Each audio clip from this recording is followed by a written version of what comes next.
As an actor जब तक आपको बहुत बड़ी सफलता नहीं मिल जाती, एक शब्द, एक फ्रेज जो अपनी जिंदगी में आप सबसे ज्यादा सुनेंगे वो है नॉट फिट।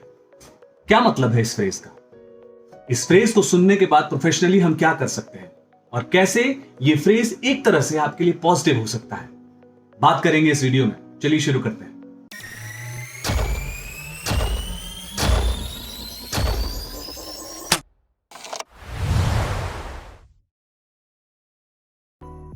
नमस्कार, मैं हूं विनायक वर्धन और स्वागत है आपका चैनल एक्टर बाय चॉइस में। A channel that is meant for the actors and is by the actor. इस चैनल पे मैं बात करता हूं बिहाइंड द सीन्स एक्टर्स के माइंडसेट के बारे में और एक्टर के लाइफ के बारे में। नॉट फिट एक ऐसा फ्रेज है जो एक ऑडिशन देता हुआ आर्टिस्ट अपनी जिंदगी में सबसे ज्यादा सुनता है। और कई बार ये फ्रेज तब कहा जाता है जब आर्टिस्ट को यह लग रहा होता है कि एक पर्टिकुलर प्रोजेक्ट में या एक पर्टिकुलर एज ग्रुप में वो फिट हो रहा है। ये शब्द ज्यादातर कास्टिंग डायरेक्टर या कास्टिंग डायरेक्टर के असिस्टेंट्स एक्टर से कहते हैं जब वो ऑडिशन देने के लिए वेन्यू पर या स्टूडियो पर पहुंचता है। मैं पिछले वाले वीडियो में पहले भी बता चुका हूं कि कास्टिंग डायरेक्टर दिए गए ब्रीफ के हिसाब से और दिए गए बजट के हिसाब से प्रोडक्शन हाउस के सामने शॉर्टलिस्टेड एक्टर रखता है। आप चाहे तो ये वीडियो देख सकते हैं, क्योंकि इसी एक्सप्लेनेशन के थ्रू मैं इस पूरी वीडियो में आगे की बात करूंगा। बाय द वे, अगर आपने अभी तक चैनल सब्सक्राइब नहीं किया है तो I will request you to subscribe the channel and press the bell icon.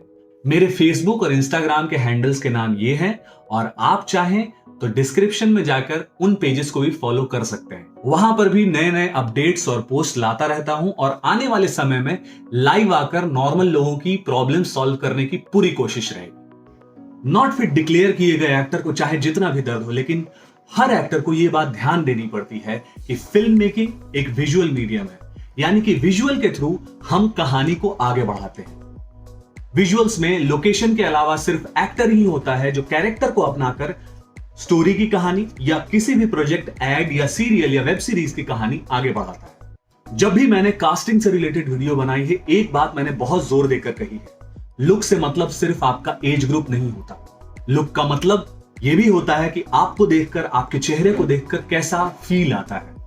कई बार आपने ऐसा देखा होगा कि किसी इंसान को देखकर आपको ऐसा फील होता है कि अरे यार, ये इंसान बड़ा खराब है यार, ये कुछ बदमाशी है इसके चेहरे में। या किसी इंसान को देखकर बड़ा लगता हो यार, ये बहुत मासूम है। लुक्स की क्या इंपॉर्टेंस है, इस बात पर मैं साइकोलॉजी को डालूंगा। स्क्रीन पर मैं रिसर्च फाइंडिंग्स भी शेयर कर रहा हूं, आप चाहें तो उसे ध्यान से पढ़ सकते हैं।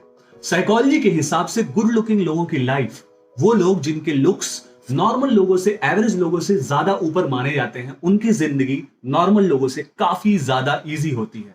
स्कूल्स में, कॉलेजेस में, वर्किंग स्पेसेस में उनको ज्यादा हेल्प मिलती है।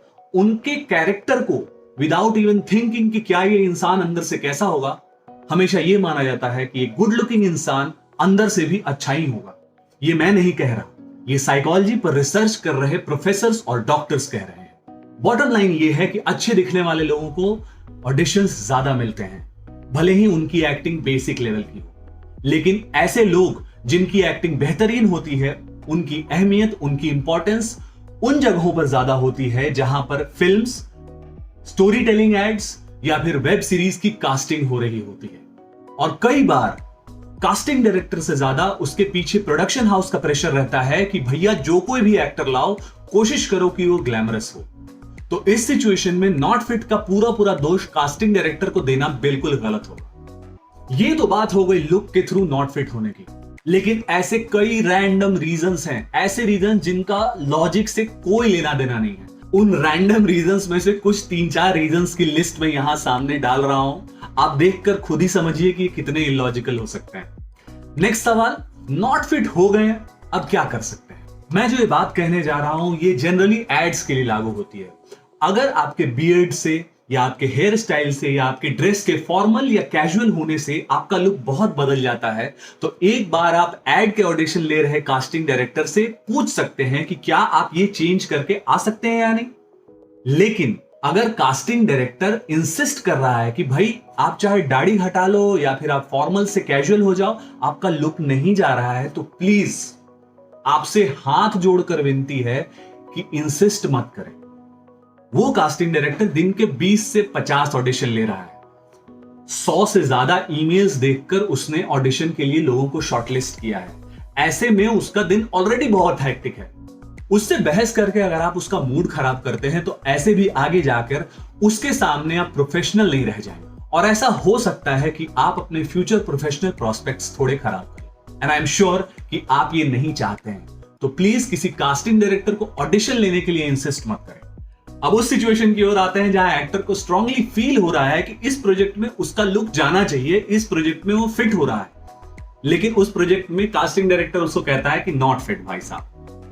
गैंग्स ऑफ वासीपुर के टाइम में मैं मुंबई में था और मैं ऑडिशन देने मुकेश छाबड़ा भाई के यहाँ पहुंचा, और by god's grace Mukesh Chhabra ji गुजर रहे थे और समहाउ वो मुझे जानते हैं। तो मैंने मुकेश से पूछा, मुकेश भाई वो मैं बिहार से हूँ, तो वासीपुर की कास्टिंग हो रही है तो ऑडिशन ले लीजिए। तो उन्होंने कहा, देखो भाई ये तुम्हारा लुक नहीं जाता है बिहार में, ये जो पीछे वो लोग खड़े हैं ना, वो भाई नवाज जैसे दिखने वाले लोग चाहिए इसमें, गांव की कहानी है ना, तुम्हारा लुक नहीं जाता। तो बिहार का होने के बावजूद मैं गैंग्स ऑफ वासीपुर की ऑडिशंस नहीं दे पाया। क्यों? क्योंकि मेरा लुक नहीं जा रहा था बिहार से होने के बावजूद। तो इसमें कोई भी चीज पर्सनली लेने वाली नहीं। अब बात आती है उस माइंडसेट की जहां पर मैं कहता हूं कि नॉट फिट होना एक आर्टिस्ट के लिए एक डिसेंटली अच्छी चीज हो सकती है, अगर उसका थॉट प्रोसेस पॉजिटिव रहता है। तो मैं अपने फेलो एक्टर्स को एक माइंडसेट सजेस्ट करना चाहूंगा। आप चाहें तो इस माइंडसेट को यूज कर सकते हैं या सोच सकते हैं कि ये मेरा एक पर्सनल ओपिनियन है। जब भी आप नॉट फिट होते हैं तो ये सोचें कि आपका समय बच गया है, क्योंकि जब भी आप ऑडिशन देते हैं तो 50 से 100 मिनिमम 50 से 100 लोगों के ऑडिशन में किसी एक इंसान का सिलेक्शन होता है पर रोल। तो सक्सेस रेट ऐसे भी 1% से 2% है। अगर आप ऐसी जगह ऑडिशन देने से बचते हैं जहां पर आप नॉट फिट हैं, तो उस समय को आप अपनी एक्टिंग स्ट्रेंथ ठीक करने में, अपने लुक्स को बेटर करने में, अपने इंटरपर्सनल रिलेशनशिप्स को अच्छा करने में और ओवरऑल अपनी सेल्फ अवेयरनेस बढ़ाने में यूज कर सकते हैं, जिससे आपको आने वाले टाइम में जब जब ऑडिशन देने का चांस मिला, आपके सेलेक्ट होने के चांसेस और बेटर हो जाते हैं। चाहे आप किसी भी माइंडसेट को एक्सेप्ट करें, पर याद रखें अपने माइंड को और अपने इमोशंस को इस लड़ाई के दौरान कमजोर नहीं होने, क्योंकि एक बेसिक कॉन्फिडेंस का रहना सफलता के लिए बहुत जरूरी होता है। मधुशाला के रचयिता हरिवंश राय बच्चन की कही हुई 2 पंक्तियां जो सदी के महानायक अमिताभ बच्चन जी हमेशा कहते रहते हैं और जिससे मैं बहुत ज्यादा अग्री करता हूं, आपके साथ शेयर करना चाहता हूं। लाइनें हैं, मन का हो तो अच्छा, मन का ना हो तो और भी अच्छा। नॉट फिट सुनते हुए आगे बढ़ते रहने को ही मैं मेहनत का नाम देता हूं, जिसे मैं हसल कहता हूं, यानी कि रोजाना की जद्दोजहद। अगर आप रोजाना की जद्दोजहद करते हुए आगे बढ़ते चले जाते हैं, लोगों से मिलते चले जाते हैं, ऑडिशन देते हुए चले जाते हैं, तो आपके सक्सेसफुल होने के चांसेस उन लोगों के कंपैरिजन से जो नॉट फिट को पर्सनली दिल पे ले लेते हैं, कहीं ज्यादा होंगे।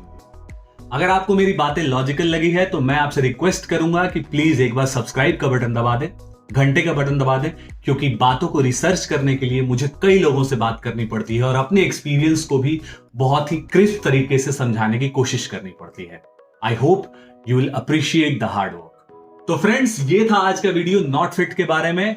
आई होप कि आपको वीडियो पसंद आई होगी। This was your friend and guide Vinayak Vardhan, और इसीलिए मैं कहता हूं, stay fit and keep hustling.